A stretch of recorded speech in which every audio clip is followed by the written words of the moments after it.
Bonjour et bienvenue pour Entrepreneurs sous les projecteurs. Catherine Lavoie, Action Coach Performance. Aujourd'hui, je reçois une autre Catherine, Catherine Légaré, qui est présidente et cofondatrice de Hello. Donc, bienvenue, Catherine. Merci d'avoir accepté mon invitation. Bonjour Catherine. Euh, euh, Catherine, j'aimerais ça que tu m'expliques un peu ton parcours, puis bien entendu, qu'est-ce que c'est ton entreprise Hello? Je vais peut-être commencer par la fin, en fait, en répondant à ta question. Donc, chez Hello, on est une PME. C'est Hello Mentorat. En fait, on est une PME qui est spécialisée dans le mentorat, comme le nom le dit. On offre des services de consultation, de la formation, puis on a aussi une plateforme technologique qui permet de créer des programmes de mentorat, d'offrir du mentorat en milieu de travail de façon simple, engageante et surtout performante. Alors, c'est ça un peu la mission de notre entreprise. Excellent. Puis qu'est-ce qui Et t'a amené oui, à lancer tout ça, là, ce c'est beau ça. projet-là? Oui, donc, ben, tu sais, c'est ma dernière entreprise que j'ai créée en 2018, que j'ai cofondée avec une autre femme qui s'appelle Lynne Morier. Alors, on est deux femmes avec une entreprise en tech, là, ce qui n'est pas super fréquent encore de nos jours. Mais moi, mon parcours, il vient pas du tout de la tech, il vient pas du mentorat à l'origine. J'ai étudié en psychologie scolaire. Puis pendant mon doctorat en psycho, je voulais faire un projet avec des jeunes en utilisant les technologies à l'école pour motiver les jeunes. Et c'est comme ça que j'ai atterri avec le mentorat pour aider les jeunes dans leur choix de carrière en créant une plateforme qui s'appelle Academos, que les gens qui nous écoutent connaissent peut-être, là, s'ils ont des ados à la maison. Il y a à peu près 20 000 jeunes par année qui s'inscrivent à cette plateforme-là qui existe toujours. Donc, j'ai créé ça en 1997. C'était vraiment, à l'époque, je ne me voyais pas du tout comme une entrepreneur. J'ai démarré ça pour mon projet de doctorat. Donc, l'idée, c'était simple, c'était de jumeler des gens de la communauté qui font toutes sortes de métiers et professions avec des étudiants au collégial, au secondaire, à travers une plateforme technologique et dans un but de persévérance scolaire, de motiver les jeunes à l'école puis de les aider dans leur choix de carrière. Fait que ça a été lancé en 1999. Tu sais, pour répondre à ta question, je dirais, je pense que je me suis vue comme un entrepreneur juste comme 10 ans plus tard, peut-être autour de 2008-2009, parce que avant ça, je n'avais pas conscience que j'étais un entrepreneur, puis c'était pas du tout dans ma trajectoire de vie. Tu sais, la vie a fait qu'après mon doctorat, je suis pas allée faire de la psycho en milieu scolaire. J'ai pas démarré ma clinique de psycho. Academos marchait tellement bien que, on s'est retrouvés qu'on était 15, 17, 20 personnes dans cette équipe-là. Puis, moi, j'ai pris les rênes de ça. Et vers, je dirais, 2016-2017, on avait régulièrement des questions de nos partenaires parce que Academos fonctionne beaucoup aussi en raison de partenariats avec plein d'entreprises qui fournissent des mentors. Et beaucoup de gens au RH dans ces entreprises-là nous disaient, ben, ça n'existe pas pour les adultes, ce que vous faites pour les jeunes. Alors, c'est comme ça que l'idée de démarrer Hello est née. Puis là, ben, ça fait 4 ans que ça existe maintenant. Excellent. Puis pour le bien de notre audience aujourd'hui, que c'est justement des entreprises, comment t'aides les entreprises avec Hello, justement? Ben, on peut les aider de plein de manières. Tu sais, dans mes clients, on a des organisations qui sont vraiment au tout début de leur réflexion, par exemple, à dire, ben, est-ce qu'on en met en place du mentorat? J'ai entendu parler de ça. Il paraît que c'est un super bon moyen d'engager ses employés, de faire le transfert de connaissances. J'ai des gens qui partent à la retraite, j'aimerais ça qu'ils puissent transférer ce qu'ils connaissent de l'organisation. Je veux travailler en diversité et inclusion à l'aide du mentorat. Donc, tu sais, nous, on peut aider tout d'abord à définir ce que ça peut devenir, ce projet de mentorat-là, comment on va le déployer, qui on va viser, etc. Et ça peut aller jusqu'à ben, toute l'opérationnalisation de ce programme-là. Donc, je vais aider à la réflexion stratégique, bâtir les outils, créer la structure du programme de mentorat, définir comment on va mesurer le succès de cette initiative-là, puis comment on va la déployer à long terme aussi. Puis après ça, ben, là où est notre force en raison de toute l'expérience qu'on a, c'est de fournir rapidement les bons outils aussi, puis le bon appui aux organisations qui veulent mettre en place du mentorat. Et là-dedans, ben, il y a la technologie, bien sûr. Là, sais, c'est certain que si tu as une dizaine de personnes seulement dans ton programme de mentorat ou en raison de la taille de ton entreprise, ben, peut-être que tu n'as pas besoin d'une communauté virtuelle de mentorat. Mais on a des clients, par exemple, on travaille avec Medtronic en Europe. Cette année, ils ont 2000 accès à notre plateforme de mentorat. Donc, ça prend de la technologie pour faciliter les jumelages, pour mesurer ce qui se passe dans le programme. Donc, tu sais, c'est vraiment de rendre ça concret. Souvent, l'étincelle qui va faire qu'on a besoin de nous, des fois, il y a des clients qui vont me dire hey, je veux démarrer du mentorat, mais je ne vais pas faire un cours universitaire là-dessus ou lire 3 textbooks sur le mentorat avant de démarrer. Aide-moi! Alors, c'est comme ça qu'on aide, là, à la fois en conseil, en stratégie, puis en aidant à choisir les bons outils puis à les mettre en place pour que ça fonctionne. Parfait. Fait que, tu sais, mettons ton client là, type qui te rejoint, est-ce que c'était une directrice des ressources humaines d'une grosse compagnie? Ce serait qui ton client type? Ben, Mon je veux pas dire client idéal, type, là, mais c'est ton client type. ouais, mon client type, c'est souvent quelqu'un qui est en ressources humaines ou à la gestion des talents, développement des talents, parce que le mentorat, ça rentre dans les stratégies d'apprentissage informel. Donc, dans les entreprises où il y a des équipes de développement des talents, c'est souvent ces personnes-là qui vont nous contacter. Sinon, c'est les gens au RH. Puis ça dépend de l'objectif du programme. Par exemple, dans les programmes où les gens veulent utiliser le mentorat pour faciliter l'intégration des nouvelles recrues, faire en sorte que le premier 100 jours, par exemple, se passe super bien puis que les gens intègrent rapidement leur nouvel emploi. Ben, ça peut même être l'équipe RH qui est au recrutement qui nous contacte parce qu'ils vont faire le post-boarding en intégrant du mentorat, puis ils vont faire appel à nous pour ça. Sinon, dans des plus petites organisations, des fois, c'est directement le PDG ou un VP, quelqu'un de proche de la haute direction, parce qu'il y a de plus en plus d'organisations aussi qui vont réfléchir à leur marque employeur à un niveau très stratégique. Donc, de dire qu'est-ce qu'on veut offrir, nous, comme expérience aux gens qui viennent travailler chez nous, puis qu'est-ce qu'on peut offrir comme occasion de développement aux jeunes talents. On sait que les jeunes talents, c'est dans leur top priorité, là, se développer, être accompagné, etc. Donc, il y a parfois aussi que c'est directement un PDG ou quelqu'un de proche qui va nous contacter. Excellent. Mais, merci parce que je pense que tu touches un point. Tu sais, moi, souvent, les gens, la différence entre du coaching, du mentorat, de la consultation, tu sais, des fois, sont un peu mélangés. Puis, tu sais, moi, j'aimais, puis là, je veux t'amener là-dessus parce que j'adore utiliser ce terme-là. Quand j'étais chez Bell, j'utilisais beaucoup la méthode de mentorat inversé également. Fait que, Oui. tu sais, moi, j'avais pas un programme comme toi qui était élaboré chez Bell. Autre, tu sais, tu vois l'ampleur d'une grosse compagnie, on n'avait pas ça. Et moi, je le faisais naturellement parce que j'étais dans le domaine marketing. Quand je suis sortie de l'université, les réseaux sociaux, ça n'existait pas.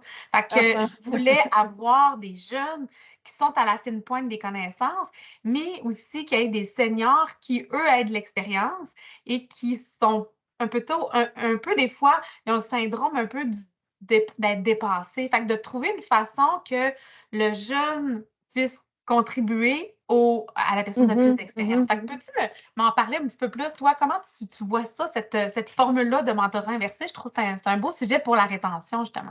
Oui, ben dans ce que tu dis, il y a la notion de mentorat inversé, puis il y a une notion probablement de mentorat qu'on appelle situationnel aussi, là. Fait que le mentorat inversé, en fait, ça existe depuis quelques années, puis c'est utilisé dans certains milieux de travail. C'est quand un mentor va être plus jeune que son mentoré, donc quelqu'un de plus junior, entre guillemets, là, euh, va mentorer quelqu'un de plus senior. C'est utiliser, l'exemple que tu as donné est super bon là, avec la technologie, le marketing. Moi, j'adore utiliser ça aussi pour tout ce qui est nouvelles pratiques de management. Hein. Souvent, les jeunes arrivent avec des nouvelles façons de voir les choses, nouvelles façons de comprendre la réalité du monde du travail. Donc, puis, ce qui est le fun, c'est qu'on met notre plus jeune personne en posture de montrer des choses, on donne du pouvoir à cette jeune personne-là en la nommant mentor. Mais forcément, hein, comme le mentorat, c'est à deux sens. Il finit par avoir comme de l'infusion à travers tout ça, puis beaucoup de réciprocité. Puis notre personne senior, ben, elle va pouvoir trouver le moyen de transmettre sa sagesse, son expérience à travers cette relation-là. Fait que je trouve que c'est vraiment gagnant-gagnant. Puis dans le mentorat, on essaie souvent de créer une relation qui va être assez égalitaire. Hein? Donc, puis ça, c'est un super bon moyen de le faire. Tu sais, ça donne tout de suite une légitimité à la plus jeune personne dans la relation. La notion de mentorat situationnel, je la portais parce que tu as parlé de programmes très structurés, tout ça. Tu sais, de nos jours, là, comme les choses vont très, très vite, moi, ce que j'essaie aussi d'amener à mes clients, c'est de se dire, ben, on n'est pas obligé de faire quelque chose de mur à mur puis de hyper structuré, mais entre faire quelque chose de très structuré puis juste dire au monde, ah, je te jumelle avec telle personne, Moi, non, c'est ça. allez-y. Ben, c'est quoi les ingrédients, tu sais, minimaux qui vont arriver à un succès? Donc, les gens, ils ont besoin d'encadrement, ils ont besoin de comprendre les attentes à leur égard, ils ont besoin de saisir c'est quoi leur différence de rôle. Par exemple, tu sais, hier, il y a un mentor qui m'a demandé ça en arrivant dans une formation de mentor. C'est quoi la différence entre mon rôle de mentor et mon rôle de gestionnaire? Tu sais, il y avait besoin de se situer. Fait que sans dire qu'on met une grosse patente en place, il faut quand même donner des repères aux gens. Fait que moi, c'est ça que j'essaie de faire aussi dans mon accompagnement, tu sais, que la marche ne paraisse pas très, très haute pour offrir du mentorat dans son milieu de travail, que ça soit simple, que ça soit très organique. Alors, tout ce qui est plus situationnel aussi peut être plus propice à du mentorat, puis on peut tout à fait faire du mentorat comme ça de nos jours. Ah, j'adore ça. Merci. Je l'ai pris en note ici, puis de définir le rôle entre le gestionnaire et le mentor. Je pense que c'était un Oui, élément clé que tu super amènes. important. Oui, vraiment. J'aimerais ça maintenant qu'on parle un peu plus de l'entrepreneur en toi. Euh, Comment, à travers tes apprentissages, parce que tu étais en affaires quand même depuis 99, fait que tu en as vécu probablement quelques montagnes russes, ça Oui. serait quoi tes apprentissages? Tu sais, parce que à travers des histoires, tu sais, tu peux nous raconter une histoire ou nous ramener sur OK, moi, les plus grands apprentissages que j'ai faits, autant personnels que professionnels, c'est ça. Ouais, j'en ai fait tellement, tu sais, je suis partie, tu sais, ma première expérience d'entrepreneuriat, c'est avec un organisme à but non lucratif. Là, je suis dans une entreprise privée avec Hello. Je pense que le premier apprentissage, puis tu sais, comme c'est toujours le conseil que je donne aussi, c'est vraiment de s'entourer, là, de pas essayer de tout développer tout seul. Je dois pas être la première à dire ça. Non, mais tu sais, Parmi je tes pense que entrepreneurs. ça résonne, tu sais, je pense qu'à chaque fois qu'on le dit oui, mais tu sais, quand tu es dedans, tu oublies. Fait que de te le faire C'est ça. rappeler, c'est parfait. C'est ça, puis tu sais, d'être entourée, mais pas juste pour du soutien moral, puis c'est peut-être ma déformation parce que je fais beaucoup de mentorat, là, mais tu sais, aller chercher l'aide dont tu as besoin, de ne pas être gêné de la demander, d'être clair dans ses demandes. On peut être vraiment surpris de comment les gens vont être généreux autour. Être entrepreneur, c'est faire face constamment à des situations nouvelles. Puis, tu sais, c'est drôle parce que dans mes formations, au mentorat, ce que je dis, c'est un mentor, ça peut vous aider à décoder des situations nouvelles dans votre travail, mais en entrepreneuriat, tu es constamment confronté à ça. Fait que tous les mentorats, les coachings, tout ce qui existe, il faut se développer un réseau, c'est super important. Ça va faire la différence entre être capable de surmonter des obstacles ou dénouer des problèmes versus ben, être tout seul être tout seul avec ces situations-là. L'autre chose que j'ai apprise, c'est vraiment la patience. Ça, c'est un aspect, tu sais, les entrepreneurs, ça ne va jamais aussi vite qu'on pensait, ça ne va jamais aussi vite qu'on voudrait. C'est drôle, ce matin, je prenais une marche là, avant qu'on enregistre le podcast, puis j'écoute un podcast qui s'appelle Startup Therapy. Donc, s'il y a des gens qui nous écoutent qui sont au stade startup, c'est vraiment intéressant. C'est disponible sur toutes les plateformes. Là, c'est deux fondateurs de start-up en série qui se parlent entre eux. Là, c'est des bons amis, puis ils ont même fondé un genre d'incubateur là, pour les start-up dans la Silicon Valley. Et le thème ce matin, ça portait justement là-dessus. Tu sais, j'ai l'impression que je suis stallée avec ma start-up, puis est-ce que c'est le début de la fin? Puis ils parlaient vraiment des perceptions, tu sais. Comme entrepreneur, tu avais ton plan de match, c'est pas allé aussi vite que tu voulais, ben ça arrive comme dans 100% des cas. Et donc, de relativiser tout ça, d'être patient, tu sais, il y a plein de choses sur lesquelles on n'a pas le contrôle. Fait que moi, c'est un très grand apprentissage que je continue à faire comme entrepreneur. Parce que, tu sais, il y a des choses qui peuvent aller très vite. Il faut mettre le pied sur la pédale. Mais il y a des choses qui ne vont pas à la vitesse qu'on voudrait, puis on est constamment confronté à ça comme entrepreneur.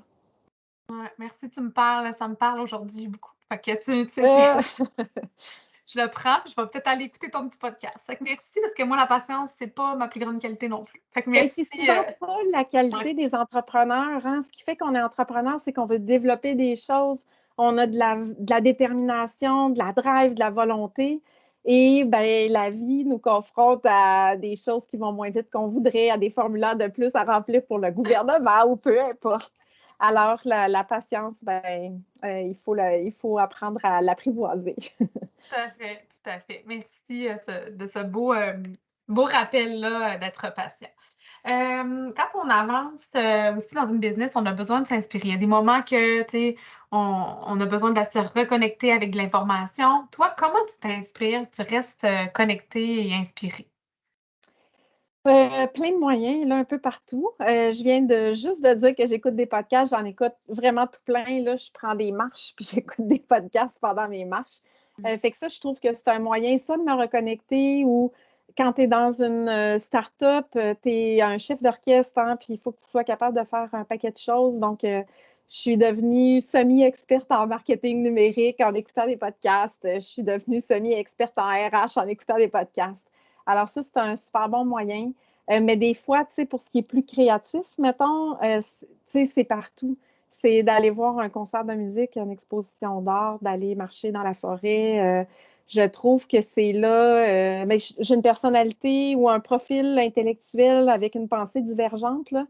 Fait que des fois, tu sais, ça m'aide beaucoup parce que je vais voir une exposition en art visuel, puis après, ça peut me donner des idées sur comment je peux développer mon produit parce que ça a allumé une étincelle dans mon cerveau. Ouais. Donc, je pense qu'il faut s'exposer, tu sais, pas juste être toujours dans notre objet de travail puis dans notre thématique d'entreprise, mais aller voir d'autres choses dans d'autres domaines, c'est vraiment super important. Non, puis je pense que tu as raison parce que la connexion émotionnelle de ton cerveau va pas se rendre à ta logique. Fait qu'il faut que tu ailles stimuler les 2 côtés pour que la confusion arrive puis que ça l'amène à la création des nouvelles affaires. Puis tu sais, souvent, en neurosciences, ils l'expliquent beaucoup, puis j'adore ce volet-là parce que je fais souvent créer la confusion dans mes ateliers aux gens, puis là, les clients font comme: «Hey, c'est top de nommer une couleur, tu sais, tu vois du rouge, mais il faut que tu nommes du noir».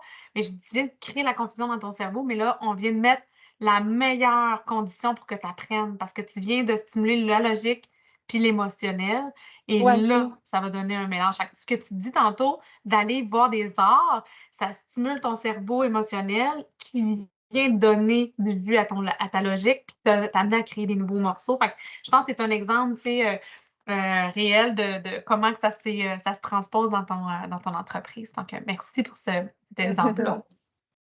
Quand on va, s'inspirer, on a aussi des personnes qui nous inspirent. On a des dictons, on peut avoir des citations. Est-ce que tu en as une ou que tu aimerais nous partager que tu communiques ou que tu utilises dans ton quotidien? Ben, j'en parle pas souvent, mais il y a une citation de Wayne Gretzky que j'aime beaucoup, puis je suis pas fan de hockey, là, mais à un moment donné, il a dit je vais toujours où la rondelle va aller et non pas où elle est. Puis je trouve que comme entrepreneur, c'est vraiment la pensée qu'il faut avoir. Tu sais, on vient de parler de s'inspirer de choses qui ne sont pas de notre milieu immédiat de travail. Ben, c'est un peu ça qu'on va chercher quand on s'abreuve ailleurs, quand on s'abreuve dans d'autres industries. C'est d'aller voir ce qui se passe ailleurs, d'être inspiré par ça, puis ça amène du flair. Donc, j'essaie de me le rappeler de temps en temps quand j'ai le nez trop collé sur mes opérations, puis que je ne me sens pas capable d'innover. J'essaie de passer à Wayne Gretzky, puis je me dis, hey, lui, il ne regarderait pas où elle est la rondelle en ce moment. Il essaierait de viser où la rondelle s'en va. C'est là qu'est le futur immédiat, en fait, parce que ce n'est pas un futur très, très loin, là où la rondelle s'en va. Mais toutes les petites innovations, toute la croissance qu'on va aller chercher, toute la motivation qu'on peut aller chercher, ben, elle est dans là où sera la rondelle dans quelques secondes. Alors, je trouve que ça, c'est bien inspirant en se levant le matin pour les entrepreneurs. Ah, j'adore ça, merci. Puis je vais, probablement te citer, dans ton témoignage parce que c'est vraiment ça va parler à plein de gars aussi là, qui aiment ça, là, le Ah, côté les gars, sportif. ils aiment ça. Ouais, c'est ça. Mais il y a bien des filles qui aiment le hockey aussi. Ah ouais. Non, mais moi, j'ai travaillé dans la Ligue nationale Euh, puis dans le hockey pendant 10 ans, fait que j'en fais partie, mais je sais que ça plaît des fois les analogies, de sport aux hommes. ouais. En terminant, hello, je t'ai débaptisée Catherine, C'est excuse-moi. correct. On m'appelle Madame Hello des fois ou Oui, Madame c'est ça. Academos, fait que c'est bien correct. Ah, c'est bien le fun, mais excuse-moi, c'est facile en plus de me souvenir de ton nom. J'aimerais ça que tu me donnes un conseil. Tu sais, je sais que ça va être difficile, mais tu sais, quand on vit une croissance et tu es dans le programme avec Hello, tu étais aussi avec Academos, ça serait quoi un conseil que tu donnerais à un entrepreneur qui vit une croissance, puis que, tu sais, c'est un chaos, là, tu sais, il vit ça, là, le volant shake présentement.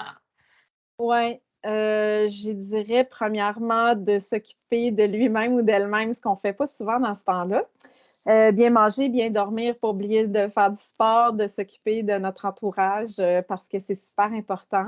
Je lui dirais de probablement aussi de méditer un peu. C'est ce que je fais moi dans ces cas-là. Je fais de la méditation avec la pleine conscience. C'est jamais très long, là, genre des 10 minutes, mais ça aide vraiment beaucoup, beaucoup à se recentrer. Puis, tu sais, l'idée dans ce temps-là, c'est d'essayer d'aller chercher de la clarté.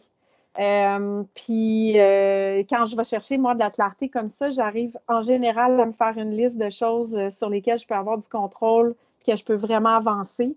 Puis d'autres où là, il y a comme peut-être un petit peu plus de défis, puis ça me rend peut-être un peu plus impatiente ou un peu plus anxieuse. J'essaie de doser mon temps entre ces éléments-là. Donc, de m'assurer que chaque jour, j'en ai des succès, puis que je peux. On aime ça, les checklists aussi, les entrepreneurs. Ouais.